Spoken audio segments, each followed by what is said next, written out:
Hey! Hi. Hey everybody, welcome back.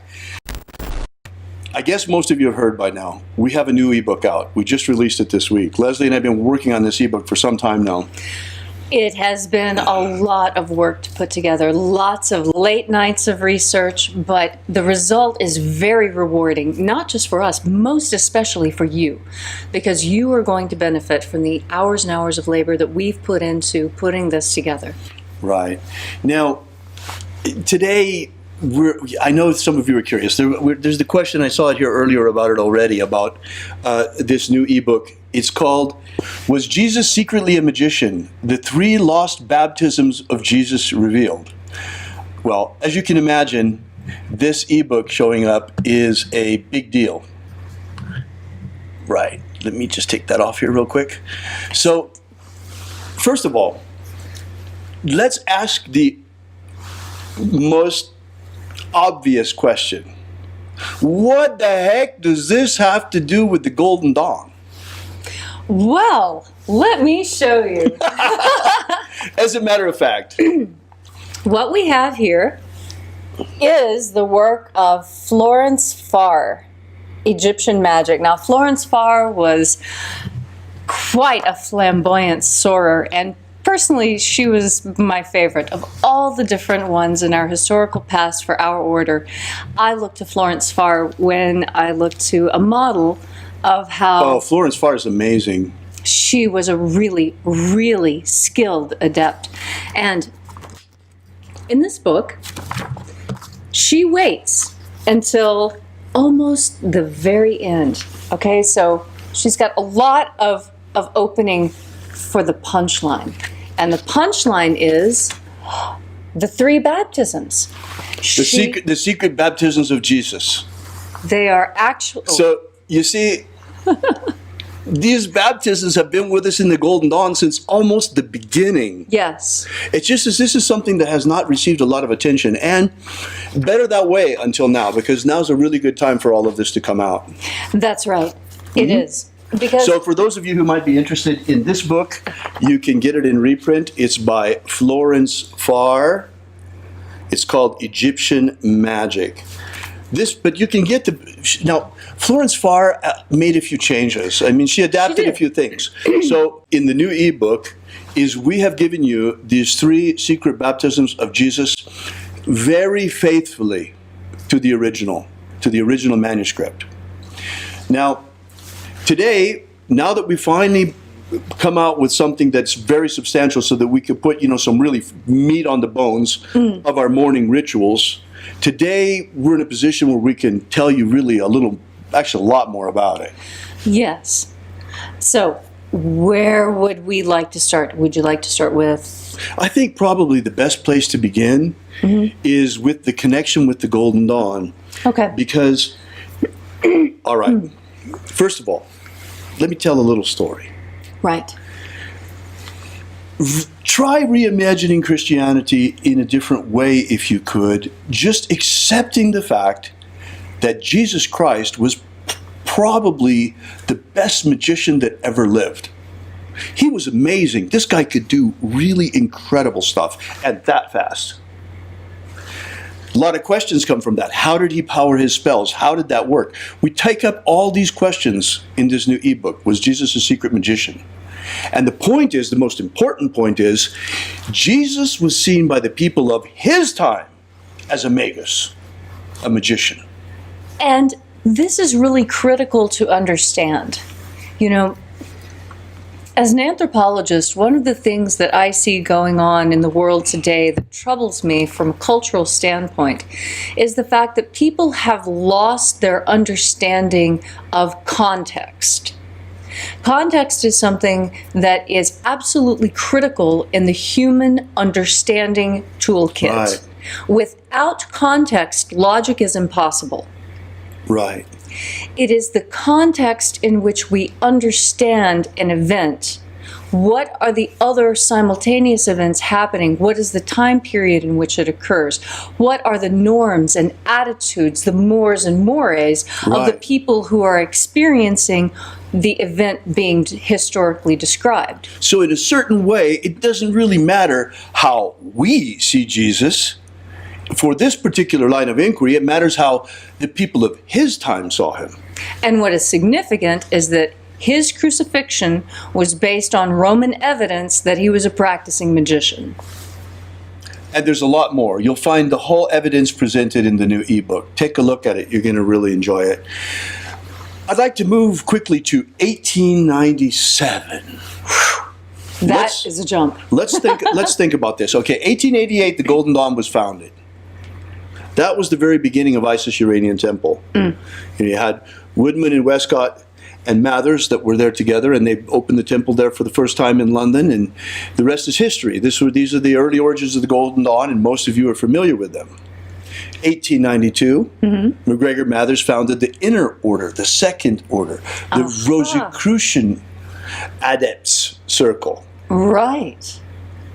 And only 5 years later, right in the absolute heyday of the Golden Dawn, there was an amazing discovery in Egypt. The archaeologists rediscovered this amazing manuscript in 1897. Now, there's a kind of a cool story around this too, because it's just really fabulous the way the whole thing happened. There was this traveler, and his name was Bruce. Bruce was a travel writer. Yep, and he was traveling all over the place. Yes, travel writing was actually a very popular literary form at that particular point in time during the 1890s. A lot of people, a lot of means of travel were opening up for the first time. Far and distant lands were becoming closer, and people who were not in the military, the government, or the university system now had access to international travel and contact with tribal peoples, which had never really happened before. And so these travel journals that people were writing were just devoured by the Victorian populace, who was hungry for the same type of travel. Yeah, and Robert Bruce wrote one of these journals. He was traveling all through Egypt. Yes, and part of what made his writing so spectacular was the fact that he was there when things happened. And then, on this particular day in 1897, according to Bruce, he witnessed as they brought it out in the village of Thebes as it was recovered, what has become known as the Bruce Codex. Now, the Bruce Codex is Bruce 96 today. Yeah, I'm almost certain of it. And it's in the Bodleian Library, and it's in very bad condition. It's in very bad condition. But, nonetheless, in my opinion, as well as the opinion of S.L. McGregor Mathers and the adepts in the know of the day of the Inner Circle, it is perhaps the most important manuscript on earth. And the greatest discovery of all time. And this is because it is purported to be the actual teachings, the secret teachings that Jesus gave his most trusted disciples. And by his most trusted disciples, I mean Mary Magdalene. And there are extensive passages of she and he having conversations on doctrinal matters. It is... The Magdalene mysteries are very important, in fact. In order to put this thing in its proper perspective, the very first thing we have to consider is that Jesus wasn't the only magician of his time. There were others. Oh, there were a lot of other magicians. Apollonius of Tyana was famous. Absolutely famous. Of actually a higher status, because he happened to be of Alexandrian origin. Right. And that gave him a little bit of an elevated status over anyone else who came from anywhere else, because Alexandria was deemed to be the center of culture in that period of time. But the church didn't like this. The way that the way that things began with the early Christian church, it was a problem. I mean, you can't really have a guy running around that is doing all of these miracles in a world where people see him as a magician, because this is not the first time they have seen something like this, you know? And so you can't have be trying to convert people to this new religion, and they're saying, oh, you know, he's just a magician, you know, whatever. So Which is exactly what they said. Which is exactly what they said. They said, oh, well, hey. His reputation was as a magician. You know. People came to see the miracles. It's great that he can heal all these cats, but so can Apollonius. So what have you got that's different? That was a big question. In any case, in order to solve the problem, the early church got rid of magic. It's that simple. I don't know any other way to say it except that they decided to solve the problem of Jesus the magician for their own missionary zeal by completely eliminating the magic of Jesus from the gospel. Let me illuminate this a little more for you. Imagine for a moment, we are 2,000 years back. Women are property. Only certain men have actual rights. Most people that you see are slaves. And in this milieu, you have people who worship Zeus, people who worship Hecate, people who worship Thoth. You have a multitude of religions. Right. All of them practicing magic of a flavor. You have a Jewish community that also has a type of magic that is practiced, but it is frowned upon. Right.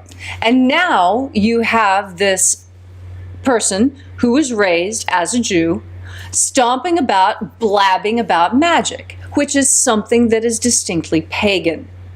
And when the proto-Christians were trying to divide themselves off as a unique and distinct group, separate from the Judaism that their originator practiced, and also separate from the pagan milieu in which everything occurred, because paganism was the dominant religious current of the time, they chose a very radical path. And that path was to remove magic from Christianity. This is a very, very old discussion, and I'm sure that, you know, that not everyone in the Golden Dawn and Rosicrucian community agrees with my point of view, because there are certainly among Rosicrucians those who are mystically oriented and want absolutely nothing to do with magic. And that is fine. It is a legitimate path. It's fine if that's what you're interested in, but that's also to throw the baby out with the bathwater. I mean, think about it. The rediscovery of the magic of Jesus Christ. Is that not something absolutely phenomenal? Is that something you want to just, you know, toss away like that? In fact, this is what makes it interesting to a pagan like me. There is nothing else that could bring me to actually consider the teachings of Jesus except magic. Now, this is interesting, and this is very interesting, because not only was it magic, it was the most powerful magic that had ever been seen on Earth up to that time. Yes, it was similar to other magics other people were doing, but what the devout believers of the day countered to the Roman critics was that, yes, Apollonius of Tyana can do miracles when it comes to healing. However, he has not yet raised the dead. Right. And this was a very important distinction, because it is also upon that distinction that the Christ figure moved from being simply human to being godlike. See, this is the whole deal. As orthodoxy was forming, they had to get rid of that magic for a whole lot of reasons. It was for them more than a pebble in their shoe. It was the pink elephant in the room. Yes. You know, and everybody saw it. Now, and not only for that, but perk your ears, because this is really something important. They not only wanted to get rid of every trace of magic because of the fact that they wanted, you know, to convert everyone to their new religion and bring them under the authority of their own hierarchy, but also they wanted to set themselves up as intercessors between humanity and God. They wanted to impose their priesthood between all of us and the divine. Yes. And that is absolutely the antithesis of Jesus' magic.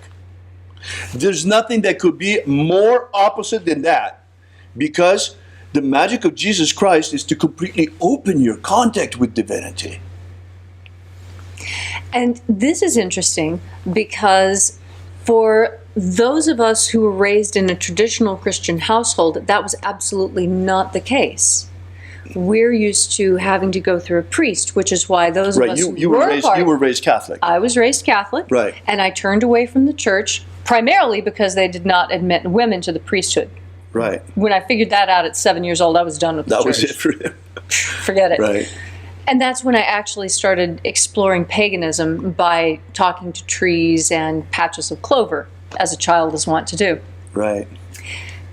But that my experience, I'm sharing it with you because I've also found that this is the experience of so many people who turned away from the faith of their ancestors. Mm-hmm. They turned away because what they were looking for was magic, the magic that is inherent to the system and that was removed by the I always certainly felt like something was missing. I was raised Christian only. I was raised Protestant. Leslie was raised Catholic. And for me, it seemed that in the Protestant version of Christianity, there was something missing there too. I always somehow, it's amazing really, I always somehow envied the disciples. I wanted to be them. I wanted to be there with him. I wanted to be close by. I wanted to experience the real thing. I wanted to know the real message, because how are we supposed to find it from this book 2,000 years later? I knew somehow already as a kid, intuitively, that Jesus' message was not only a message for the multitudes, for the masses, but there was also a special message reserved exclusively for the disciples. And this is what makes it interesting to me. Right, because of course there was an inner message, an esoteric message, a magical message. A message meant for those who were ready for something more. As he always said, those who have eyes to see or those who have an ear to hear. Not for everyone, but for those who have an eye to see, for the elect, for those who are ready for the message.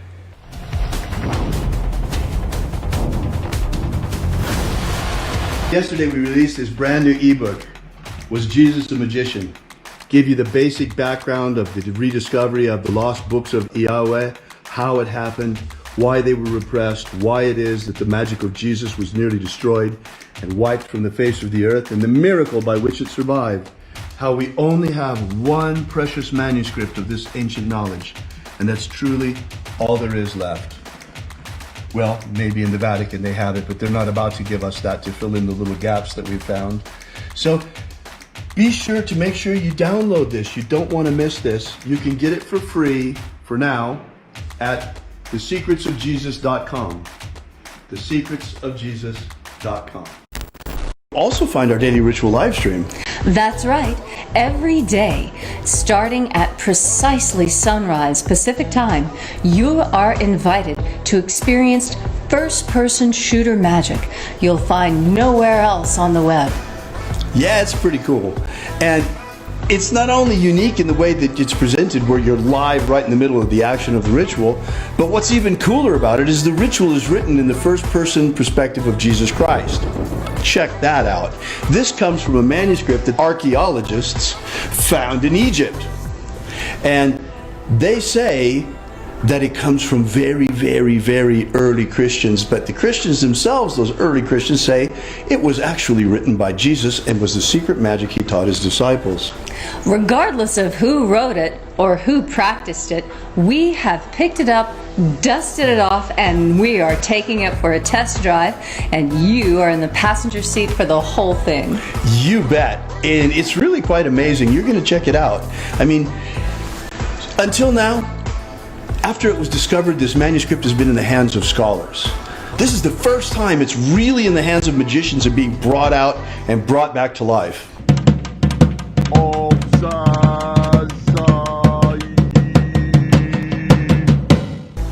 So check us out every morning at sunrise. Are you familiar with the Rosicrucian with what's his name? He's popular in the States. He's the president or the from the Golden Dawn. What's his name? Oh. David Griffin. David Griffin. David Griffin. David Griffin. Have David Griffin. I saw an email yesterday that he sent out about, there's a magical war going on. Demons of the infernal realm. All of them. There is really a magical war going on. There is a guy called David Griffin who is heading all these magicians. David Griffin is S.L. McGregor Mather's present successor. David Griffin. David Griffin. David Griffin. David Griffin. I'm Golden Dawn Imperator David Griffin. David Griffin. David Griffin. David Griffin. David Griffin. There's a magical war going on. So there is really a magical war going on.